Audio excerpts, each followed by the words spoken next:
1925 का समय ऐसा उथल पुथल का समय है कि उस समय ऐसा लग रहा था कि भारत स्वतंत्र हो ही जाएगा। 1919 में पहली बार कांग्रेस पूर्ण स्वराज की मांग करती है और उसके बाद परिस्थितियां ऐसी बन रही थी प्रथम महायुद्ध के बाद में, ब्रिटिश सरकार अपने आप में इतनी ज्यादा कमजोर थी, निर्बल थी कि उस समय ऐसा लग रहा था कि एक धक्का और दो और काम हो जाएगा। ये इतिहास के छात्रों के लिए अलग विषय है कि 15-20 साल लेट क्यों हुआ। 1935 में गवर्नमेंट ऑफ इंडिया एक्ट बनने की जगह स्वतंत्रता का ही एक्ट क्यों नहीं बना? क्या समझौते हुए? किस प्रकार के, आजकल का शब्द है ना डील, किस प्रकार की डील हुई जिसके कारण स्वतंत्रता और 15-20 साल टल गई। लेकिन आप कल्पना कीजिए कि डॉक्टर केशव बलरामपंत हेडगेवार कांग्रेस के नेता है और कांग्रेस में अत्यंत प्रतिष्ठित नेतृत्व है। नागपुर के अधिवेशन में वो प्रस्ताव दे रहे, उस प्रस्ताव में सारे विश्व के, आज जो हम विश्वमित्र और विश्वगुरु की बात कर रहे हैं, वो प्रस्ताव, हालांकि प्रस्ताव समिति ने वो प्रस्ताव कांग्रेस के अधिवेशन में नहीं रखा, किंतु उस प्रस्ताव में डॉक्टर हेडगेवार ने स्पष्ट लिखा था कि भारत को स्वतंत्र होने के बाद सारे विश्व में से उपनिवेशवाद को समाप्त करने का दायित्व भारत का है और सारे विश्व की मानवता के कल्याण का दायित्व भारत का है। ये दृष्टि उनको स्पष्ट थी। क्रांतिकारियों से भी उनके घनिष्ठ संबंध, इसलिए स्वतंत्रता आंदोलन की जितनी छटाएं, जितने आयाम उस समय कार्यरत थे, उन सब में समान रूप से सम्मानित, सुप्रतिष्ठित, संपर्कित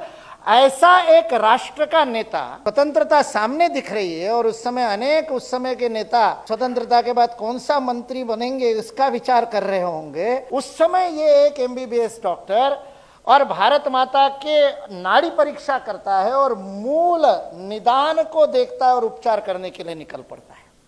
आप इस पृष्ठभूमि में संघ की स्थापना को समझने का प्रयत्न, और इसलिए वो समझते हैं कि बार बार आक्रमणों के सामने यह प्रबल, सामर्थ्य, सुसंस्कृत राष्ट्र क्यों राजनीतिक और सामरिक रूप से पराजित। पूरा इतिहास साक्ष्य है कि हम कभी भी इतिहास ने अपने से अधिक बलिष्ठ से नहीं हारे। हमारे ऊपर आक्रमण करने वाले सांस्कृतिक रूप से, तकनीकी रूप से भी हमसे कनिष्ठ थे और फिर भी हम हारे, और उसका मूल कारण था राष्ट्रीय चरित्र का अभाव।